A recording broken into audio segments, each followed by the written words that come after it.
बड़े पैमाने पर हवाला के जरिए पैसे का ट्रांजैक्शन इधर उधर होने की सूचना ऐसे भी मीडिया सर्कल में फैलती रहती हैं। भाजपा पूरी तरह बौखला गई। तो क्यों ऐसा काम करते हैं? किसके इशारे पर करते हैं? उसके पीछे मंशा क्या? झारखंड चुनाव के बीच मुख्यमंत्री हेमंत सोरेन के निजी सचिव सुनील श्रीवास्तव के आवास पर केंद्रीय एजेंसी ने छापेमारी की है। इस कार्रवाई में एजेंसी के अधिकारियों ने आवास की गहन तलाशी ली और दस्तावेजों की जांच की। बताया जा रहा है कि ये छापेमारी महत्वपूर्ण जांच से जुड़ी है। बता दें कि सुनील श्रीवास्तव लंबे समय से सीएम हेमंत सोरेन के निजी सचिव हैं। वो पहले सरकारी विभाग में इंजीनियर थे। बाद में उन्होंने नौकरी छोड़ दी और हेमंत सोरेन के सहयोगी के तौर पर काम करने लगे। वो झारखंड मुक्ति मोर्चा की केंद्रीय समिति के सदस्य और पार्टी के स्टार प्रचारक भी हैं। वहीं सीएम हेमंत सोरेन के करीबी सुनील श्रीवास्तव के ठिकानों पर छापेमारी के बाद राजनीति तेज हो गई है। राजनीतिक पार्टियों द्वारा आरोप प्रत्यारोप का दौर शुरू हो गया है।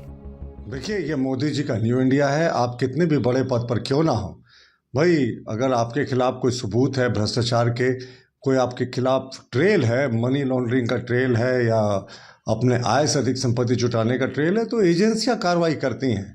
और ये इलेक्शन का समय है, इस समय तो सारी एजेंसियां जो हैं वो हाई अलर्ट पर रहती है, क्योंकि बड़े पैमाने पर हवाला के जरिए पैसे का ट्रांजैक्शन इधर उधर होने की सूचना ऐसे भी मीडिया सर्कल में फैलती रहती हैं। तो इन सब में ये दबिश को अब देखना होगा। अब इनकम टैक्स क्या फाइनली बताती है कि किन कारणों से रेड किया गया है और क्या वहाँ मिला, ये तो विस्तृत प्रतिक्रिया उनके रेड्स के जो प्रेस कॉन्फ्रेंस है उसके बाद ही देना चाहिए। लेकिन इलेक्शंस में किसी भी सूरत में फंड्स का मिसयूज नहीं होना चाहिए।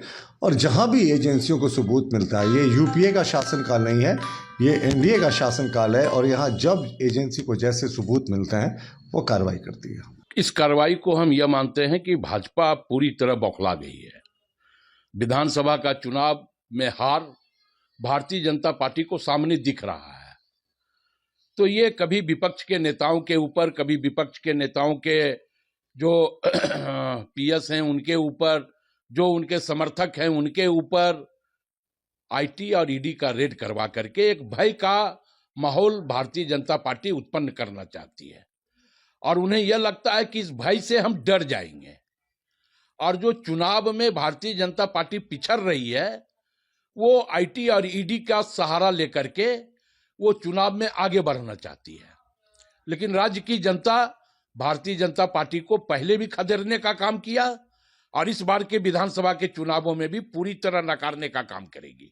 हम आईटी से, ईडी से डरने वाले लोग नहीं हैं, क्योंकि हम में सात्विकता है, और जिस व्यक्ति में सात्विकता होती है, जिन लोगों में सात्विकता होती है, वो ऐसे लोगों से डरा नहीं करते हैं। तो स्वाभाविक तौर पे ये डर का लाख माहौल खड़ा करें, हम उन डर के माहौल को चीर करके आगे बढ़ेंगे और ऐसे लोगों का पर्दाफाश करने का काम करेंगे। ईडी है या इनकम टैक्स से कुछ पता नहीं, लेकिन किसी केंद्रीय एजेंसी की है, ठीक है।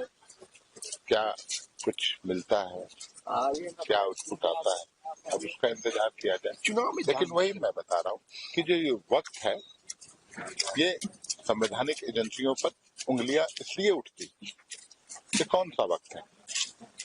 आपको करना था, अब मात्र 1 सप्ताह 10 दिन का चुनाव प्रक्रिया बचा है, और जिनके यहाँ भी छापेमारी की जा रही है, जो हमारे माननीय मुख्यमंत्री के वरीय सचिव, उनकी सहभागिता है, चुनाव प्रबंधन में है, बहुत सारे जिम्मेवारियां वो निभा रहे हैं, और उस समय उनको इस तरह की उनके साथ परेशानी पैदा करना कहीं न कहीं केंद्रीय एजेंसियों को कटघरे में खड़ा करते हैं। तो क्यों ऐसा काम करते हैं? किसके इशारे पर करते हैं? उसके पीछे मंशा क्या? शहर में दुरुपयोग का कहा जा रहा है।